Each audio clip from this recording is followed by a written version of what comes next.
Good morning. We're going to go ahead and do one additional vise review. Today we're going to look at a Swiss Vise made by Marc Petitjean. It's a really nice vise. It's got I've had some issues with it, but it's been used a lot. I use this one a lot. It's one of my go-to vises. We're going to step through exactly how this vise kind of operates, what its strengths are, and some of the issues that I've run into with it.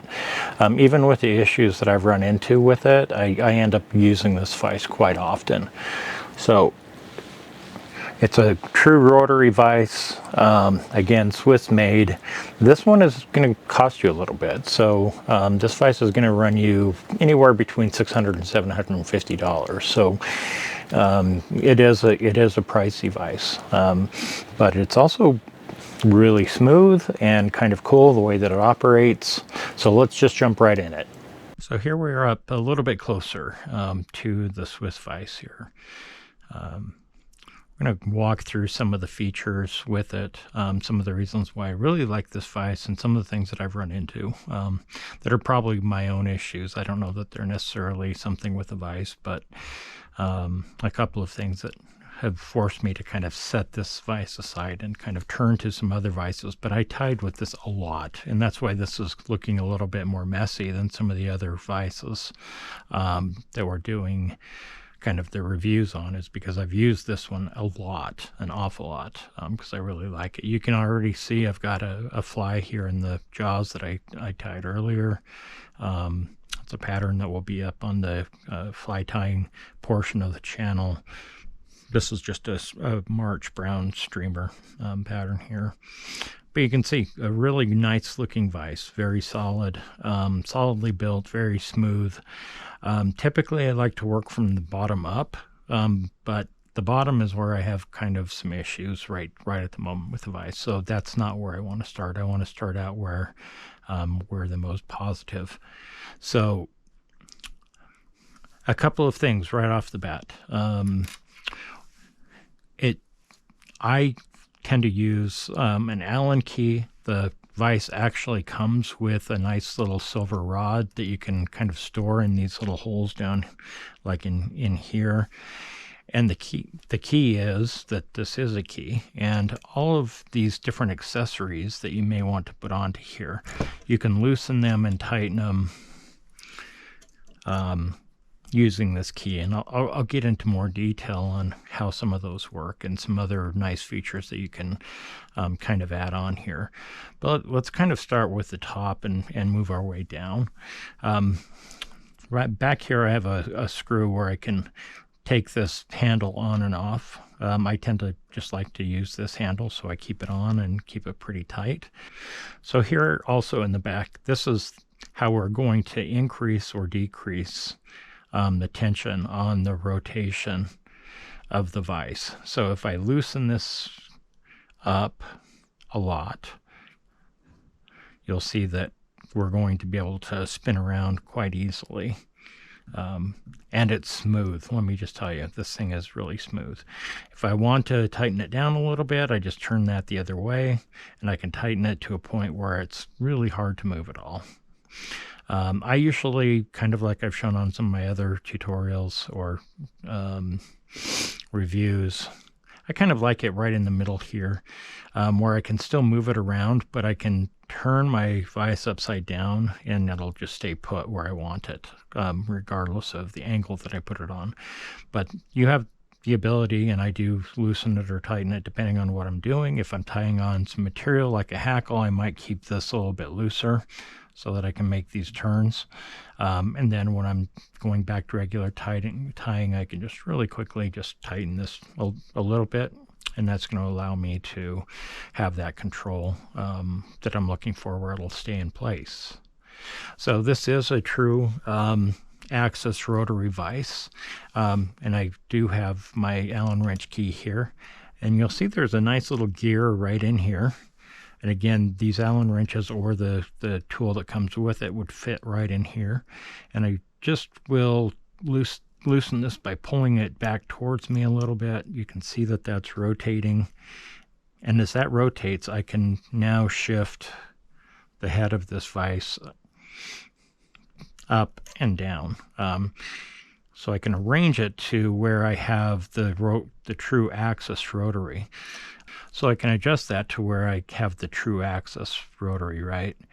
So I don't like, you can see on the upturn that fly is clear up there. On the downturn, it's right back to where I wanted it to start with.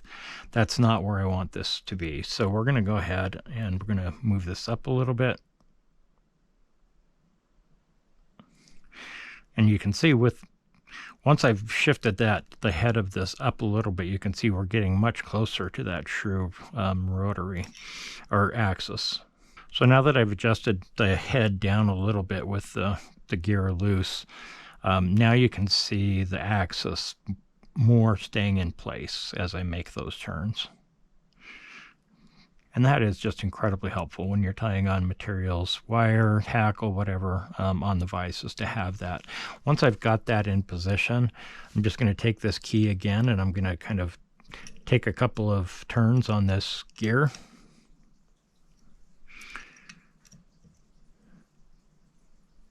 And that's pretty much going to lock that right in place, right where we want it. So let's get this fly out of the jaws here. This is much like most of the vices that I'm used to using. It's got a lever, a really nice solid lever here in the back. I'm going to flip that down to the down position where it's straight down like that. And then I just pinch the back end of the vise and it opens up the jaws right up here. So let's just take a hook and let's get it put into the jaws of our vise here. So I've got my arm down here, it's all loosened up. I just pinch here in the back to open those jaws up. I'll slide my hook into place, I'll let go. One of the things that I really like about the vise is, first, it's got a very fine point on the jaw, on the jaws here, which allows me to tie really small up to really big. So I can tie easily down to 24, 26. Although I don't very often because I can't see any longer, all the way up to a larger size. This is the size 10 that I've got in here now. Another thing I really like about the jaws on this vise is they're magnetic. So I can get my hook in place and I can actually just use my finger and kind of get it to the point where it's as level as I want it before I lock it down, and that hook is not going to fall out. It's held in place there. Once I've got it there, I'm just going to take my thumb lever back here. I'm going to lock that in place, and that hook is going absolutely nowhere. So I am ready to tie. So let's talk for a second about how we adjust for different hook sizes. So we're going to go ahead and loosen that up. Take that larger hook out, and I'm going to grab one of my smaller hooks here. Pinch those jaws open. And that's a little looser than I want. And this actually has this dial on the back side here that really takes only micro adjustments to tighten or loosen for larger hooks and smaller hooks. So just go ahead and open the thumb lever again. We'll open the jaws.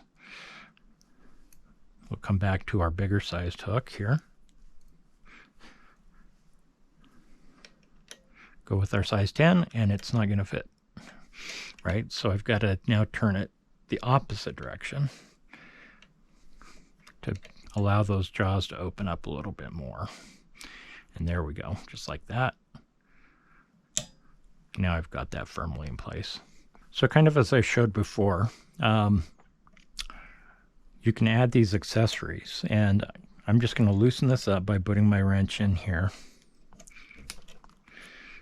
You can see that just loosens this. That allows me to kind of pivot that up and down, to turn it around, to move that in and out. I also have one on this other side that's really locking this thing down on the stem of the vise. So I have two different kind of locking mechanisms here. So I can adjust this to the height that I want my bobbin cradle. And once I've got about the height that I want, then I can go ahead and tighten this one down. And I'm just going to finger tighten this because I do want to have the flexibility of being able to turn it and pivot it, right? So that'll help it keep in place, but allow me to kind of move this bobbin cradle in and out. The bobbin cradle itself will just slide through one of these sets of holes here, just like that. So you can take it all the way off, or you can put it back on. I can move it into position. Once I move it into position, I can kind of scoot it in or out. You can see that. Once I've got it to about where I want it, then I can just finger tighten that down again, and I'm good to go with my bobbin cradle. And it's loose enough here because of how I've just kind of decided I wanted to configure it, that I can just, again, turn it down and pivot that out of my way, and I'm ready to tie. When I want to use my cradle, I can move it back. And it's all really easy to make those adjustments with just these two screws mechanisms here. So another thing that I really do like about this vise as well is it comes with, you can add these features on. So we've got ourselves a nice post that I'm actually going to be using to hang some tools on. So there's a screw hole here, and there's a screw hole on this back side, at least on this base that I'm using here. And I can just put that post into that hole, and I can go ahead and screw that in and tighten it down. So now I've got this nice extra post sitting there. And then similar to the other tools where we have this kind of screw, I'm going to loosen that up enough that I can get this on my post. That's on the post now at this point. And now I can tighten that down. And again, I can tighten this down to where it's not going to move at all. So if I really don't want to pivot this at all, I can tighten that pretty tight, and it's not going to really go anywhere. It may come unscrewed, but it's not going to move. That's typically not where I want to be. Usually, just like the other things, I'm going to loosen that again. Once I have that loose, again, you can see that it's going to slide up and down for whatever your preference is. You can actually put multiple ones on here if you want. I could put another one of these tools on here. Ends up being a little bit too much for me when I'm tying. But I'm going to get it to about the height that I usually want this to be, this holder, tool holder. And once I have it about where I want it to be, I'm going to lock it down a little bit more than it is already, just so it doesn't move up and down. Now it will pivot back and forth for me.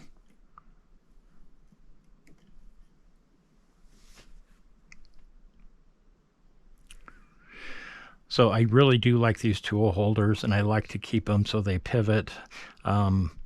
But I don't like, I have messed around and had like 100 accessories attached to a vise at the same time, and it just gets overwhelming, and I need my space to work. And speaking of space, that's the other thing, is the vise does give you a lot of working space. We're not cramped at all. We've got a lot of space to work under and over the vise.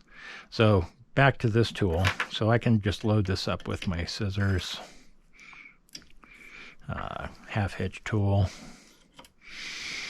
I'll throw some, let's go ahead and throw a bodkin in here as well. So in one of these smaller little holes here. So you can see it's just kind of a nice little handy caddy to keep the tools that you use most frequently. Again, I think you've seen my mess before, and this is part of my mess. I'm covering a lot of my mess up, but part of my mess is right over here. These are tools that I use most frequently, and I like to keep them here. I can kind of move them to where I can access them. I can kind of shift them if I want to move them out of the way. If you get too many and they're too tall and you have it back here, you can see that you start having issues with trying to rotate your vise. So it's nice to be able to kind of move those in and out of the way, but it's also nice to just have, you know, my scissors really handy. I can make my cut. I can just throw it right back onto the caddy here. Really handy. So let's turn now to the base. And this is the one thing that has given me a little bit of trouble from time to time. And one of the reasons why I set this vise aside and end up using other vises more frequently. I love everything from here on up. The base has given me a little bit of a problem. So, and I'll show you what I mean. And again, this could just be me. It may not be the manufacturer at all. It just might be me. And that I've, used something so much that it's not working properly any longer. Anyways, we've got a nice base. We've got some of the open kind of areas where I can kind of slide flies and beads and hooks, so they are accessible and they're not going to fall away. Especially if I'm tying several flies of the same size, I'll put several of the hooks down there and then I can just kind of grab them and grab a handful of them at a time. It's got a nice little knob over here in the corner that you can use to level it. So if you set the base down and it's kind of rocking back and forth, you can actually self-level this with this little mechanism back here. So with the base, I just because of how I tie, I ending up using a lot of pressure, and kind of mucking around with the vise a little bit as I'm tying. The base for me isn't quite heavy enough to stay in place, so that's why you see that I've got a clamp that's clamping the base to the table. Probably could just use the C-clamp instead of using this pedestal kind of base. But I do like having these extra pockets and things, this extra place to hang my tool caddy and that kind of stuff. But if I want to keep this from moving around on me while I'm tying, I really need to clamp it down. If I unclamp it, you can see I can end up just having it shift all over while I'm tying without too much pressure at all.